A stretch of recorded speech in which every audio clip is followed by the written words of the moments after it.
রমজান মাসের প্রস্তুতিতে কিছু সতর্কতা অবলম্বন করা জরুরি। কি কি সতর্কতা অবলম্বন করতে হবে? 1 নাম্বার, অতিরিক্ত কেনাকাটা। রমজান মাসকে সামনে রেখে অতিরিক্ত অপ্রয়োজনীয় জিনিসগুলো না কেনাই ভালো, যা সময় এবং অর্থের অপচয় ঘটায়। 2 নম্বর, স্বাস্থ্যের প্রতি অবহেলা। দীর্ঘ সময় না খেয়ে থাকায় শরীর দুর্বল হতে পারে, তাই সেহরি ও ইফতারে পুষ্টিকর খাবার গ্রহণ করা খুবই জরুরি। পর্যাপ্ত পরিমাণে পানি পান করতে হবে, যাতে শরীরের পানি শূন্যতা এড়ানো যায়।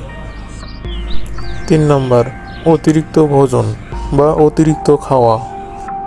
অনেকে ইফতার ও সেহরিতে অতিরিক্ত ভোজন করে থাকেন, মানে অতিরিক্ত খেয়ে থাকেন, যা হজমের সমস্যা এবং অলসতা ঘটায়। তাই পরিমিত খাবার গ্রহণ নিশ্চিত করতে হবে। 4 নম্বর, অযথা সময় নষ্ট না করা।